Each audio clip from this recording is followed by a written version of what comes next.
Halo guys, Obay di sini, dan di video kali ini gua akan menceritakan sebuah film yang berjudul. Film ini dibuat pada tahun 2008 menceritakan seorang tentara dari luar planet bumi berburu makhluk aneh. Bagaimana kisah singkatnya? Kita langsung ke pembahasannya. Curugala Kopina, berang-berang dan berkat, berangkat. Kisah akan diawali dengan pesawat luar angkasa yang masuk ke bumi dan terjatuh di tengah cai dan tenggelam. Kita akan dikenalkan dengan seseorang yang bernama Kainan. Dia merupakan tentara yang berasal di luar planet bumi dan satu temannya yang sudah tewas.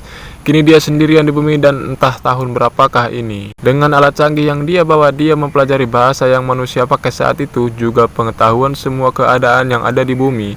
Dengan perangkat canggih yang dia bawa, dia bisa menguasai hal tersebut dengan waktu singkat. Entah apa yang dia cari di bumi, tapi Kainan membawa senjata canggih dengan laser peledak. Dengan senjata itu mungkin yang dia cari sesuatu yang berukuran besar dan kuat. Kainan pun melakukan pencarian dengan asruk-asrukan dan menemukan bugang ikan paus, juga desa yang telah hancur entah karena siapa, dan bekas sakaran yang berukuran besar. Di saat itu Kainan mendengar sesuatu dari kejauhan, lalu ia mencarinya dan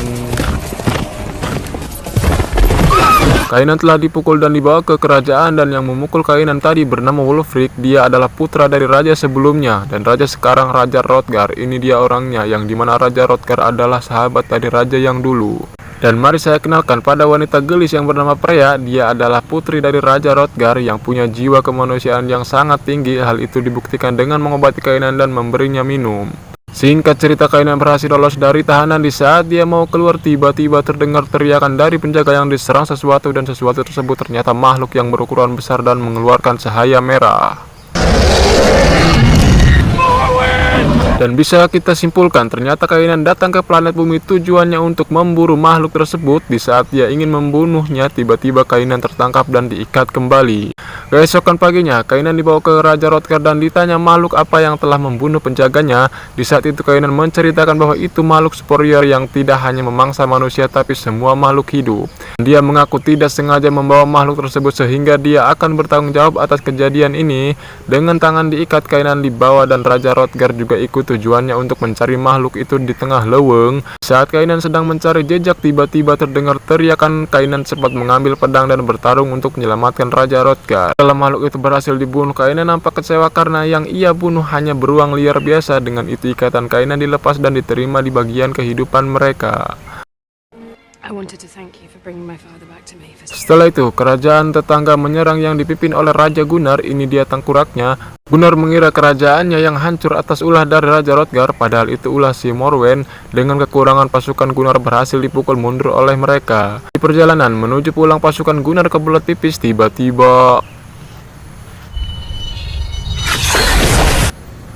satu persatu pasukan Gunnar dibantai dan hanya menyisakan dia dan beberapa pasukannya.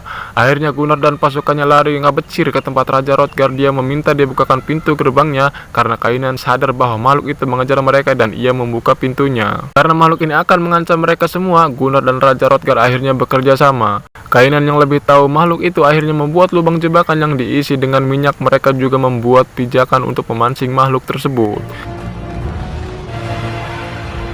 Di tengah balang dahar, Kainan bercerita tentang dirinya bahwa dia adalah manusia dengan peradaban yang lebih maju dan tinggal di planet lain. Sama seperti halnya di bumi, hasrat ingin menguasai semua tempat. Hal itu dibuktikan dengan penghancuran besar-besaran planet milik makhluk itu. Tujuannya untuk menguasai semuanya, dan ternyata masih ada satu makhluk Morwen yang tersisa dan membantai mereka semua, hanya menyisakan Kainan saja. Kembali ke jebakan yang dimana Kainan dan Wulfric menjadi umpan, tapi makhluk itu tak kunjung datang. Mereka pun berjalan perlahan. Tiba-tiba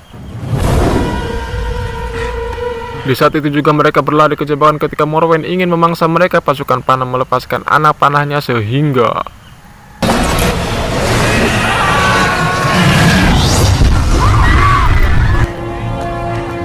dikira sudah mati, ternyata muncul anak Morwen. Di saat itu juga indung Morwen pun masih hidup.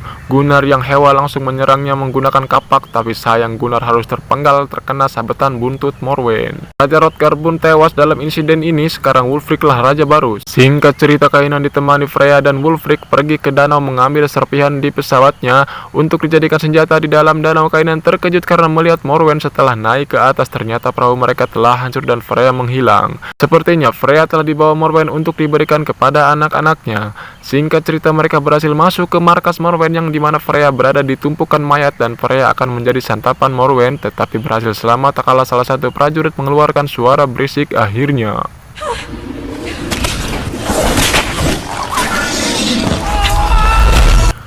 Satu persatu prajurit jadi santapan Morwen hingga yang tersisa Kainan, Wulfric, dan Freya dirasa sudah aman. Freya berteriak sehingga memancing Morwen dan Freya kembali terancam. Di saat Morwen ingin memangsanya, Kainan memberikan pedang dari belakang batu dan Freya berhasil membunuhnya, tapi hal itu mengundang kemarahan indung Morwen.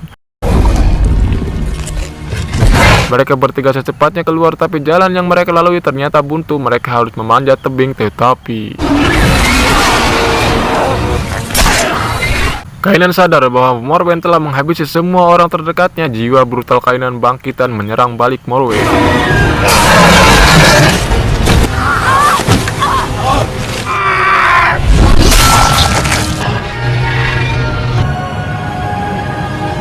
Setelah Morwen tewas, Wulfric yang sedang sekarat pun memberi mendali kerajaan ke Kainan, tujuannya untuk menjadi raja baru dan Freya menjadi ratunya.